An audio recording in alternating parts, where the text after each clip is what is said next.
नमस्कार साथियों। सराब साहब की आज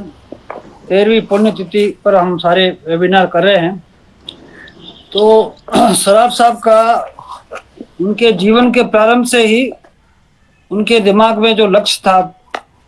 वो ये था कि एक समता आधारित न्यायपूर्ण समाज बने, और इस बुनियादी आधार पर वो जीवन भर तक संघर्ष करते रहे। उन्होंने लगातार उस समता और न्यायपूर्ण समाज बनाने की प्रक्रिया में जो भी उनको जो भी उनको ठीक लगा उसको वो उन्होंने करने का प्रयास किया लगातार, और उसके बारे में जो उनका जीवन परिचय था उस पर सोहन जी ने प्रकाश डाला है। अब मैं सीधा ही जो उन्होंने जो लगातार रिसर्च की समाज के बारे में कि ये समाज न्यायपूर्ण और समता आधारित समाज कैसे बन सके, और इसके बाद जो दौर चला 70 के बाद उसमें पर्यावरणीय संकट जो है वो उभर के एक ऐसी समस्या सामने आई जो पूरे वायु जीव जगत को ही खतरा पैदा होने की के आधार उनके सामने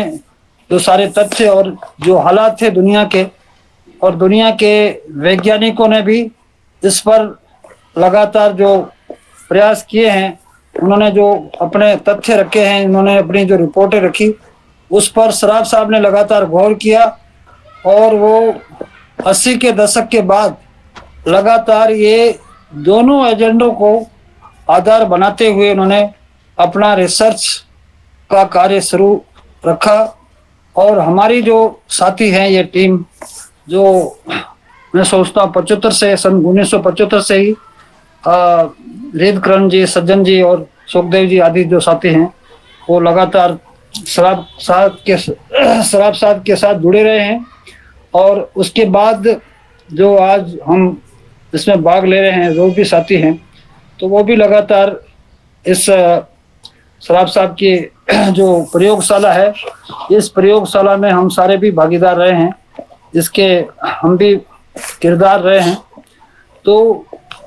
जो हालात दुनिया के बन रहे हैं और हालात हैं, और जो समाज की व्यवस्था जो सिस्टम था, उस सिस्टम के जो दो मॉडल थे, समाजवादी पूंजीवादी मॉडल और समाजवादी मॉडल, मार्क्सवादी मॉडल और पूंजीवादी मॉडल, दोनों मॉडलों का उन्होंने पूरी गहराई से विश्लेषण किया।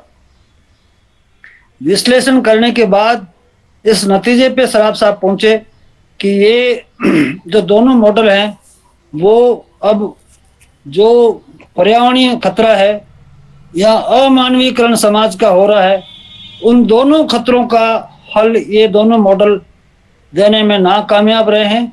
और नाकामयाबी के सारे पैरामीटर सामने लगातार आते गए हैं। और उसके बारे में आज सारी जो निष्पक्ष प्रतिवेदन हैं वैज्ञानिकों के, समाजशास्त्रियों के, वो सारे प्रतिवेदन ये जाहिर कर रहे हैं कि जो खतरा है वो निश्चित रूप से लाइफ और डेथ का है, और उसमें ये सिस्टम पूरी तरह से नकारा साबित हो रहा है, और ये सिस्टम पूरी तरह से मौत की तरफ ले जा रहा है। तो इन सारे हालात में सराफ साहब ने दिसंबर 2002 में, उससे पहले जो इंटरनेशनल डेमोक्रेटिक पार्टी थी उसमें हम सारे साथी जुड़े हुए थे, तो उसमें से कुछ एक छोटा सा समूह उसमें नहीं जुड़ा, और उन्होंने इंटरनेशनल डेमोक्रेटिक पार्टी का जो एजेंडा था उसी पे काम करने का उनका फैसले पर है। लेकिन अधिकांश साथी सराफ साहब की जो राय थी उस पर 3 दिन का हनुमानगढ़ में जो कॉन्फ्रेंस हुई थी,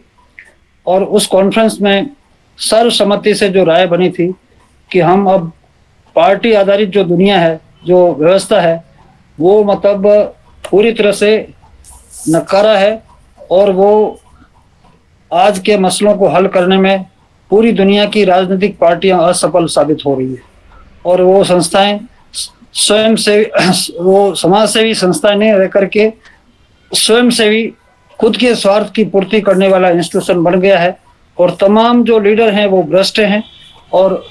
लगातार उस दलदल में फंसते जा रहे हैं। तो जन आंदोलन और लोगों के सशक्तिकरण और पर्यावरण के जो खतरे पर जो संकट है उसको हल करने का एक मॉडल सराफ साहब ने हमारे सामने पेश किया। और उस मॉडल के जो भी अवधारणाएं हैं और जो भी असूल और संगठनात्मक जो भी शैली उन्होंने प्रस्तुत की है, जो एजेंडा है, उससे हम सारे साथी अवगत हैं मोटे मोटे रूप से। तो विश्लेषण के बारे में या मूल्यांकन के बारे में उसके कई पहलू हैं, लेकिन मेरी समझ में जो कुछ बातें आई है जो मैं आपके सामने रखना चाहता हूँ कि पहली बात तो ये है कि दुनिया में ये हिस्ट्री ये बताती है कि जब नया कोई विचार जो आता है उस विचार को लोग एकदम स्वीकार नहीं करते, क्योंकि लोगों का जो माइंडसेट है वो पुरानी चल रही व्यवस्था के साथ जुड़ा हुआ होता है। उनके इमीडिएट जो भी मसले होते हैं या इमीडिएट समस्या होती है वो चल रहा सिस्टम के उस दायरे में वो समझते हैं कि इस सिस्टम के साथ या इस सिस्टम की जो भी फोर्सेज हैं, सत्ता है, उनके साथ जुड़ने से ही हम उनको मतलब उनके मसले हल हो सकते हैं। तो नए विचार को पकड़ने का खतरा आम आदमी, साधारण आदमी उठाने के लिए तैयार नहीं होता और उसको स्वीकार नहीं करता। तो ये चुनौती हमारे आंदोलन के सामने भी रही है। तो पहली बात तो ये है कि हमारे आंदोलन के जो साथी आंदोलन के साथ सराफ साहब के साथ लगातार जुड़े रहे हैं, तो लगातार निरंतर जो रिसर्च की प्रक्रिया रही सराफ साहब की, उस प्रक्रिया में निश्चित रूप से अधिकांश साथी सराफ साहब के साथ रहे। सराफ साहब की जो भी धारणाएं थी उनके को स्वीकार करते हुए, लेकिन जो सिस्टम की जटिलता, चल रहे सिस्टम की जटिलता और नए मॉडल के जो भी आयाम सराफ साहब ने पेश किए उसको आत्मसात करने में समय लगा। मैं ये समझता हूँ साथियों को उनको अडेप्ट करने में, उनको समझने में, क्योंकि माइंडसेट हमारा, हम सब का माइंडसेट भी इस चल रहे सिस्टम का भी प्रभाव रहता है। और जो नई बातें हैं वो मतलब उनको आत्मसात करना और फिर उसको लोगों के सामने शेयर करने वाली जो बात है, तो वो पहलकदमी अधिकांश साथियों की नहीं खुली, मेरा ये मानना है। थोड़ा जो हमारे अगवा साथी थे उन्होंने ज़रूर उस बात को मजबूती से पकड़ा और दूसरे जो साथी थे उनको उनके साथ लगातार उनका इंटरेक्शन लगातार स्टडी सर्कल के जरिए और वो उस तरह से रहा। तो ये समूह पूरी तरह से संयुक्त रहा, जुड़ा हुआ रहा। ये इसका एक पॉजिटिव पहलू है। और एक प्रयोगशाला, एक लेबोरेटरी रही 2009 तक सराफ साहब रहे और उन्होंने मतलब लगातार आह्वान किया कि ये जो मॉडल है इसको पूरी दुनिया में और ख़ास तौर से एशिया में, साउथ एशिया में, सार्क कंट्रीज में इसको मतलब फैलाया जाए, इसके लिए काम किया जाए। उस पर उन्होंने लास्ट समय मतलब 2008 से 2009 के बीच में उन्होंने पूरा आग्रह किया। और 2009 में ये पहला सार्क सम्मेलन गंगानगर में बुलाया गया, जिसमें सराफ साहब एक दिन शामिल रहे, लेकिन उनका स्वास्थ्य बिगड़ गया, तो उसके बाद वो उनका 24 जून को देहांत हो गया। तो मेरा ये मानना है कि पहली बात तो ये है कि सराफ साहब हमारे अगवा और उनकी टीम, उन्होंने पूरी मानव जाति को जो खतरा है, पर्यावरणीय संकट है या मानवीय संकट है, अमानवीकरण का, उस खतरे से बचने के लिए एक हथियार, एक औजार, एक मॉडल पेश किया है। वो हम ये समझते हैं कि एक मॉडल काम का है, उपयोगी है सब दृष्टि से। लेकिन सवाल अभी ये है, हमारे सामने चुनौती ये है कि इस मॉडल को हम लोगों के बीच में, दुनिया के लोगों के बीच में कैसे जल्दी से जल्दी पहुंचाएं। इसके लिए हमारी कामयाबी नहीं रही है और इसके कई कारण हैं, उसके कई पहलू हैं जिस पर भी हम सबको सोचने की जरूरत है। तो कुल मिलाकर परिस्थिति ये है कि जो आंदोलन का हमारा 2009 के बाद 6 हमने सार्क सम्मेलन किए हैं, जिसमें हमारे अगवा साथियों का जो टीम है उनका बड़ा भारी रोल रहा है। उन्होंने काफ़ी कुर्बानी की इसमें और सभी साथियों को मोटिवेट किया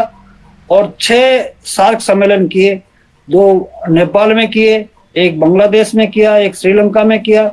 2 भारत में किए। पाकिस्तान में करने में हम कामयाब नहीं हुए। तो इन सारी परिस्थितियों में मैं सोचता हूँ कि जो भी हमारी टीम रही है उसमें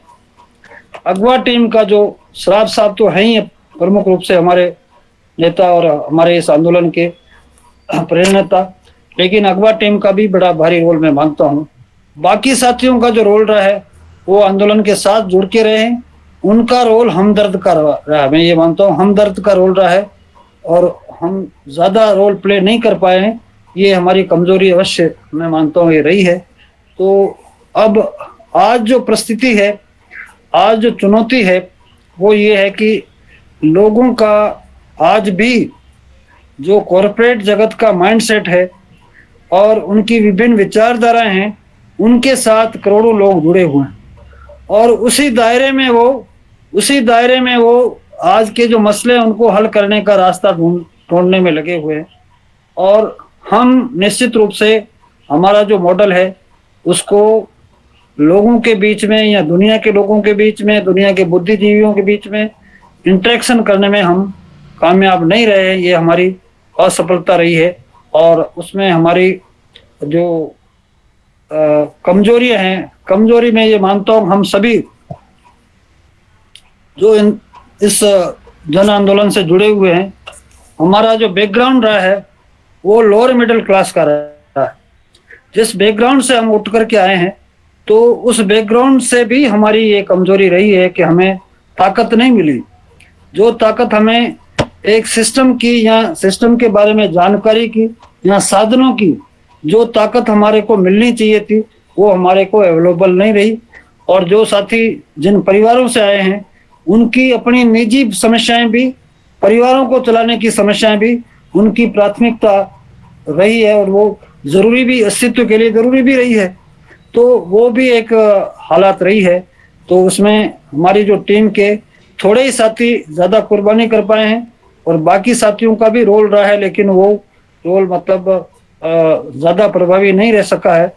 हमदर्दी के तौर पे रहा है। और तो अब हम इस स्टेज पे पहुंचे हैं कि हम जो भी टीम हमारी है और ये लगातार हम वेबिनार भी कर रहे हैं, इंटरेक्शन भी कर रहे हैं, और तो हम कुल मिलाकर के हमारी जो भी फोर्स बनती है तो वो जो ग्राउंड रियलिटी है हमारी समझ की, हमारे संगठन की और बाकी जो इस सिस्टम की, उसको समझते हुए हम हमारा एक्शन प्लान बनाएं और एक्शन प्लान पर आरके जी बोलेंगे। तो मैं कुल मिलाकर के विश्लेषण के तौर पे यही बात इतना ही कह पा रहा हूँ, इससे ज़्यादा मैं सोच भी नहीं पाया और फिर भी तैयारी भी नहीं कर पाया। तो मैं सभी साथियों को धन्यवाद अर्पित करता हूँ। Thank you.